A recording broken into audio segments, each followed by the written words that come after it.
ഇന്ന് കളിക്കില്ല, നാളെ തൊട്ട് നമ്മൾ പഴയ പോലെ നമ്മുടെ ചാനലിൽ നമ്മൾ വീഡിയോ ഉണ്ടാകും. അപ്പം ഇന്നത്തെ ഒരു വീഡിയോ നമ്മൾ ഇങ്ങനെയാണ് സ്റ്റാർട്ട് ചെയ്യുന്നത്. എന്താ വെച്ചാൽ എൻ്റെ വെയിറ്റ് ചെയ്തിൽ എത്ര പേരാന്നറിയാം പുറത്ത് നിൽക്കണം. സൗമൃദ്ധി വരെ കുത്തി തിന്നാൻ വേണ്ടി കഴുകന്മാർ നിൽക്കണ പോലെ കുറേ കഴുകന്മാർ നമ്മളെ ചുറ്റും നിൽക്കുന്നുണ്ട്. അപ്പോൾ നിങ്ങൾക്ക് അറിയാനോ അല്ലെങ്കിൽ അതിനെ കുറിച്ചൊന്നും ചിന്തിക്കാനോ പോലും പറ്റാത്ത മറുപടി ആയിട്ടാണ് നമുക്ക് എതിരിട്ടുകയാണ്. അത് കുഴപ്പമില്ല, കണക്കായിട്ട് നോക്കാം. ഞാൻ പറയണില്ല, നിങ്ങൾക്കത് കണക്കാണ്. പക്ഷെ ഇത്ര നാളും ഞങ്ങൾ അനുഭവിച്ചു വന്ന ജീവിതം എന്താണെന്നറിയും. 26 വർഷത്തിനോട് ഞങ്ങൾ അനുഭവിച്ചെങ്കിലും പുറലോകത്ത് ചിരിച്ചിട്ട് എന്നെ നിന്ന്. പിന്നെ ദാരിദ്ര്യം പറഞ്ഞ വീട്ടിൽ നീ ഒന്ന് കൊടുന്നിട്ടില്ലല്ലോ എൻ്റെ വീട്ടിലേക്ക്. ഞാൻ എൻ്റെ വീട്ടിൽ അപ്പം ഞാൻ 2 നില വീട്ടിലാണ് ജീവിക്കുന്നത്. ഹായ് ഫ്രണ്ട്സ്, അപ്പോൾ നിങ്ങൾ ഈ വീഡിയോ കണ്ടതുപോലെ തന്നെ നമ്മൾ ഉപ്പും മുളകും ലേറ്റ് എന്നുള്ള അവരുടെ ആ വീഡിയോ നമ്മൾ ഇന്നലെ ചെയ്തിട്ടുണ്ടായിരുന്നു. അപ്പം അതിൻ്റെ പ്രതികരണമായിട്ട് ഇപ്പോൾ അച്ഛനും അമ്മയും രംഗത്ത് വന്നിട്ടുണ്ട്. കുഞ്ഞൻ പോയതിനെ കുറിച്ചും ഇതൊക്കെ പറയുന്നതായിട്ട് രംഗത്ത് വന്നിട്ടുണ്ട്. അപ്പോൾ അവർ പറയുന്നത് ഇപ്പോൾ ഞങ്ങൾ ഓക്കെ അല്ല, അത് കഴിഞ്ഞ് എല്ലാം വഴിയെ പറയാം, എല്ലാ സ്വാതന്ത്ര്യം കൊടുത്തിട്ടാണ് മക്കളെ വളർത്തി, അങ്ങനെയാണ് അങ്ങനെ എങ്ങനെയെന്നൊക്കെ പറയുന്നുണ്ട്. പിന്നെ ഇപ്പോൾ അവർ പ്രത്യേകിച്ച് വന്നിരിക്കുന്നത് അവരെക്കുറിച്ച് റിയാക്ഷൻ ചെയ്തവരെക്കുറിച്ച് പറയാൻ വേണ്ടിയിട്ട് മാത്രമാണ്. അല്ലാതെ മോള് ഇന്ന കാരണത്താലാണ് ഇന്നതാണ് സംഭവിച്ചതെന്നൊന്നും കറക്റ്റ് കാര്യങ്ങളും ഇതൊന്നും അവരവിടെ വ്യക്തമാക്കുന്നില്ല. അപ്പോൾ എന്തായാലും അവർ പറയുന്ന കുറച്ച് കാര്യങ്ങൾ കൂടെ നമുക്കൊന്ന് കണ്ടിട്ട് വരാം, കണ്ടു നോക്കൂ. ഞങ്ങൾ കാറിൽ പോയി ഇറങ്ങിയിട്ട് ആ ഷോപ്പിൽ നിന്ന് ഒരു സാധനം മേടിച്ചു പെറ്റില്ല എന്ന് പറഞ്ഞ ആളെ ഞാൻ എന്ത് ചെയ്യണം? പഠിക്കണ്ട എന്ന് പറഞ്ഞ ആളെ ഞാൻ എന്ത് ചെയ്യണം? ഞാൻ പഠിച്ച് പരീക്ഷ എഴുതിയാൽ മതിയാ?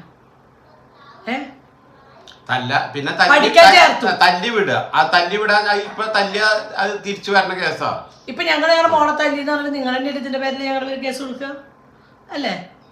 ഇനിയിപ്പോ പഠിക്കാൻ ചേർത്തി എൻ്റെ ഗൂഗിൾ പേ ആ ചേർത്ത ആളുടെ ഫോണിൽ എൻ്റെ ഗൂഗിൾ പേ ഉണ്ടായിരുന്നു.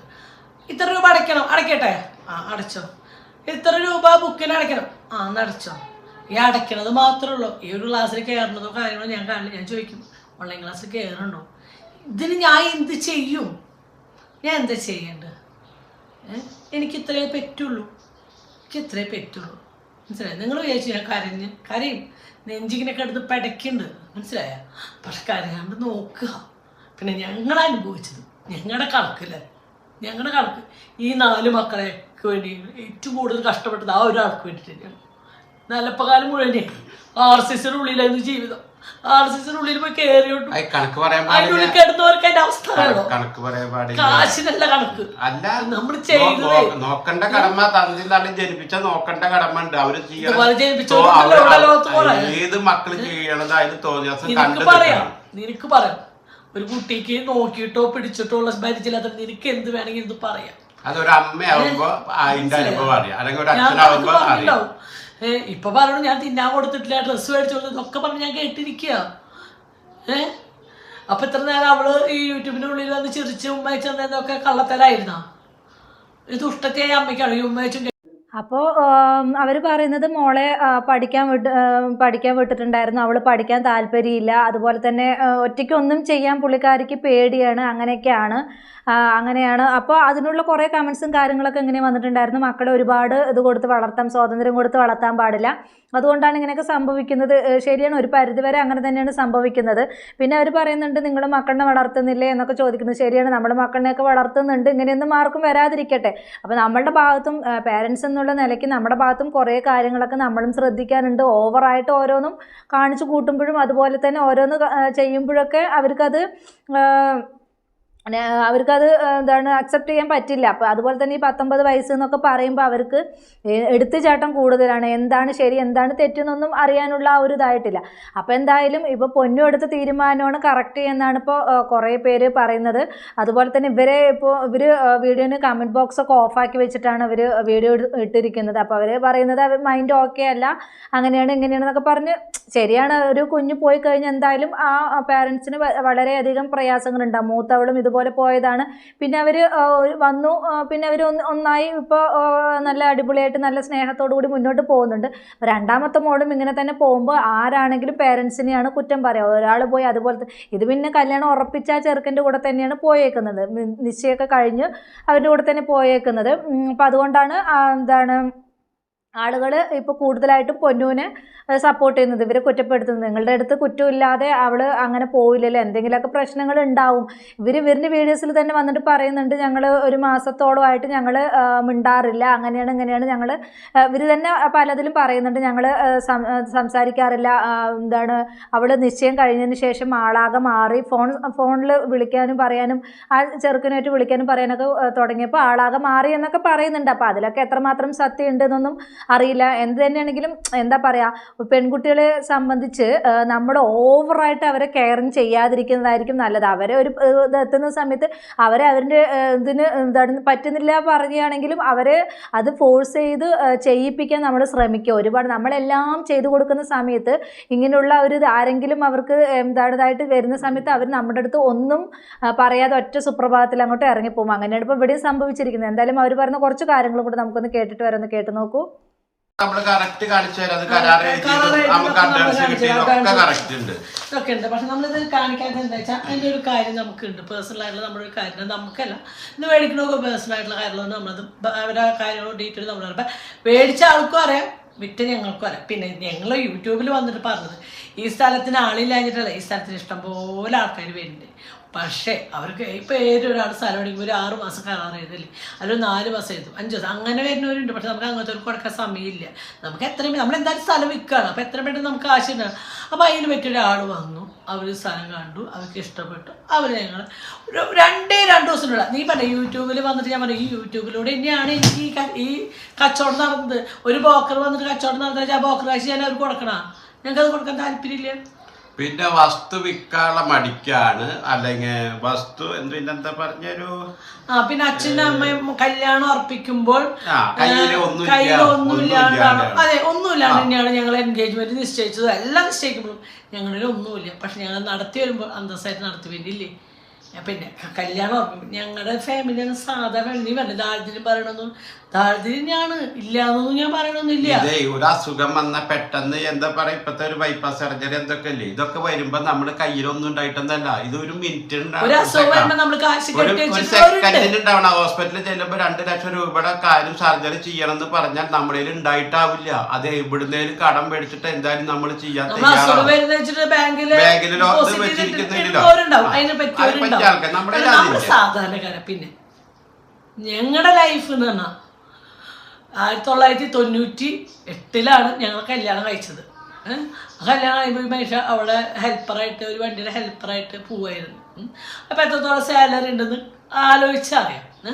കല്യാണം കഴിഞ്ഞ് 45 ദിവസം കഴിഞ്ഞ് ആൾ ദുബായി പോയപ്പോൾ എനിക്ക് അച്ഛനില്ല, എനിക്ക് അമ്മ ഒരു അനിയത്തി ഉണ്ടായിരുന്നു വീട്ടിൽ.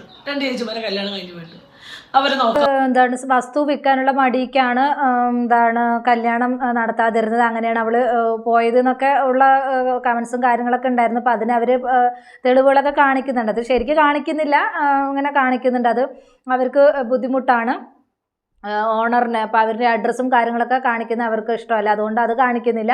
സ്ഥലം ഞങ്ങൾ ഓൾറെഡി വിറ്റു. മെയ് 3-ാം തീയതി ആയിരുന്നു കല്യാണം ഉറപ്പിച്ച്. ഞാനും വിചാരിച്ചത് നെക്സ്റ്റ് മന്താണ് മാരേജ് എന്നാണ് കേട്ടോ ഞാനും വിചാരിച്ചിട്ടുണ്ടായിരുന്നു. അപ്പോൾ ഞാനും വീഡിയോയിൽ അങ്ങനെ പറഞ്ഞിട്ടുണ്ടായിരുന്നു. അപ്പം മെയ് 3-നാണ് കറക്റ്റായിട്ട് മാരേജ് ഫിക്സ് ചെയ്തിട്ടുണ്ടായിരുന്നത്. അപ്പോൾ അതിന് മുമ്പായിട്ടാണ് പുള്ളിക്കാരി പോയിരിക്കുന്നത്, ആരോട് പറയാതെ പോയി മാരേജ് കഴിച്ചിരിക്കുന്നത്. അപ്പോൾ ഇവരുടെ ഭാഗത്തുള്ള കാര്യങ്ങളാണ് ഇവർ പറയുന്നത്. ഇനിയിപ്പോൾ ബാക്കിയുള്ളവരും കൂടെ പ്രതികരിക്കട്ടെ. അപ്പോൾ നമുക്ക് അവരുടെ ഭാഗത്തൊക്കെ എത്ര മാത്രം ശരിയുണ്ടെന്നുള്ളത് നമുക്ക് അന്നേരം മനസ്സിലാവും. എല്ലാവരും കൂടെ വന്ന് പറയുമ്പോഴല്ലേ നമുക്ക് കാര്യങ്ങൾ മനസ്സിലാവുള്ളൂ. അപ്പോൾ ഇവരുടെ ഭാഗത്തുള്ള കാര്യങ്ങളാണ് ഇവർ ക്ലിയർ ചെയ്യുന്നത്, ക്ലാരിഫൈ ചെയ്യുന്നത്. അപ്പോൾ അവർ പറയുന്നത് ഞങ്ങൾ സ്ഥലം ഓൾറെഡി വിറ്റു, ഞങ്ങൾ യൂട്യൂബിൽ ഇട്ടത് കൊണ്ട് തന്നെയാണ് ഒരാൾ വന്നു കണ്ടു, അത് സ്ഥലം കച്ചവടമായി എന്നൊക്കെ പറയുന്നുണ്ട്. അപ്പോൾ അതിൽ എത്രമാത്രം ഇതുണ്ടെന്ന് അറിയില്ല. അവരതിൻ്റെ കാര്യങ്ങളും ഇതൊക്കെ കാണിക്കുന്നുണ്ട്, കരാർ എഴുതിയതും കാര്യങ്ങളും അതെല്ലാം കാണിക്കുന്നുണ്ട്. അപ്പോൾ എന്തായാലും കുറച്ച് കാര്യങ്ങളും കൂടെ നമുക്കൊന്ന് കണ്ടിട്ട് വരാം, ഒന്ന് കണ്ടു നോക്കൂ.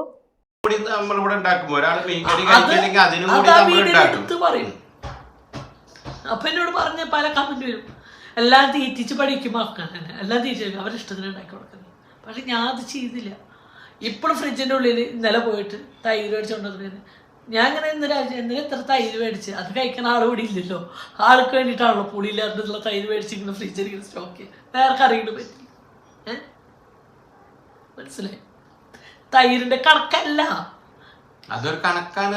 നിങ്ങൾക്കത് കണക്കായിട്ട് നോക്കാം, ഞാൻ പറയണില്ല, നിങ്ങൾക്കത് കണക്കാണ്.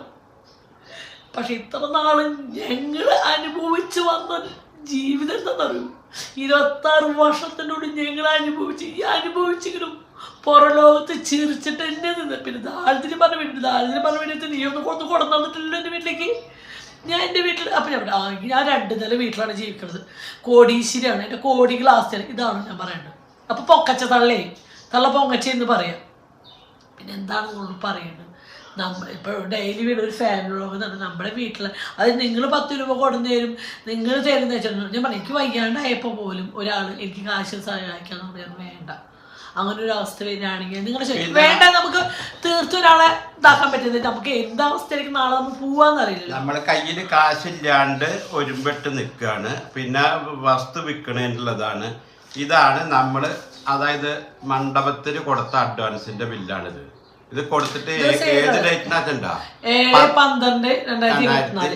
പക്ഷെ നമ്മളിത് ബുക്ക് ചെയ്ത് എൻഗേജ്മെന്റിനേക്കാൾ മുന്നേ നമ്മൾ കല്യാണ ഡേറ്റ് നിശ്ചയിച്ച കാര്യം നമ്മൾ ഓൾറെഡി ഇത് 1-ാം തീയതി, അതായത് എന്ത് പറയാ, മെയ് 1-നാണ്. അത് ഞാൻ ചെയ്ത് കൊടുക്കാം. പുടവ കൊടുക്കലും മാരേജ് ഫംഗ്ഷനും പുടവ കൊടുക്കലും മെയ് 1-നാണ് അവിടെ വെച്ചിട്ടുള്ളത്, KRL വെച്ചിട്ട്. പിന്നെ 3-ാം തീയതി കല്യാണ ഫംഗ്ഷനാണ്, അത് ഞാൻ സൈഡിൽ നടക്കാം. വസ്തു വിൽക്കേണ്ട മടിക്കാണ്. അത് ഫുള്ള് നമുക്ക് കാണിക്കുന്നില്ല. നമുക്കത് പേഴ്സണൽ ആയിട്ടുള്ള കാര്യങ്ങൾ പേഴ്സണൽ ആയിട്ട് തന്നെ വെക്കാം. എന്താ വെച്ചാൽ ഇതിന്റെ ഡേറ്റും കാര്യങ്ങളൊക്കെ നമ്മൾ കറക്റ്റ് കാണിച്ചു തരാം. അത് നമുക്ക് അഡ്വാൻസ് കിട്ടിയതൊക്കെ കറക്റ്റ് ഉണ്ട്, ഇതൊക്കെ ഉണ്ട്. പക്ഷെ നമ്മളിത് കാണിക്കാത്ത എന്താ വെച്ചാൽ അതിൻ്റെ ഒരു കാര്യം നമുക്കുണ്ട്. പേഴ്സണൽ ആയിട്ടുള്ള നമ്മുടെ ഒരു കാര്യം നമുക്കല്ല, ഇന്ന് മേടിക്കണമൊക്കെ പേഴ്സണൽ ആയിട്ടുള്ള കാര്യങ്ങളൊന്നും നമ്മളത് അവരുടെ കാര്യങ്ങളോ ഡീറ്റെയിൽ നമ്മൾ പറയുമ്പോൾ മേടിച്ച ആൾക്കും അറിയാം, വിറ്റ് ഞങ്ങൾക്കും അറിയാം. പിന്നെ ഞങ്ങൾ യൂട്യൂബിൽ വന്നിട്ട് പറഞ്ഞത് ഈ സ്ഥലത്തിന് ആളില്ലാഞ്ഞിട്ടല്ല, ഈ സ്ഥലത്തിന് ഇഷ്ടംപോലെ ആൾക്കാർ വരുന്നുണ്ട്. പക്ഷേ അവർക്ക് ഇപ്പോൾ ഏതൊരാൾ സ്ഥലം മേടിക്കുമ്പോൾ ഒരു 6 മാസം കരാർ ചെയ്തല്ലേ, അല്ലെങ്കിൽ 4 മാസം എഴുതും, 5 ദിവസം അങ്ങനെ വരുന്നവരുണ്ട്. പക്ഷെ നമുക്ക് അങ്ങനത്തെ ഒരു കൊടുക്കാൻ സമയമില്ല. നമുക്ക് എത്രയും നമ്മളെന്തായാലും സ്ഥലം വിൽക്കുകയാണ്, അപ്പോൾ എത്രയും പെട്ടെന്ന് നമുക്ക് ആശയമുണ്ടാകും. അപ്പോൾ അതിന് പറ്റിയൊരാൾ വന്നു, അവർ സ്ഥലം കണ്ടു, അവർക്ക് ഇഷ്ടപ്പെട്ടു, അവർ ഞങ്ങൾ 2 ദിവസത്തിനുള്ള നീ പറഞ്ഞ യൂട്യൂബിൽ വന്നിട്ട് ഞാൻ പറഞ്ഞു, ഈ യൂട്യൂബിലൂടെ തന്നെയാണ് എനിക്ക് ഈ കച്ചവടം നടന്നത്. ഒരു ബ്രോക്കർ വന്നിട്ട് കച്ചവടം നടന്നാൽ ആ ബ്രോക്കർ കാശ് ഞാൻ അവർക്ക് കൊടുക്കണം. ഞങ്ങൾക്കത് കൊടുക്കാൻ താല്പര്യമില്ല.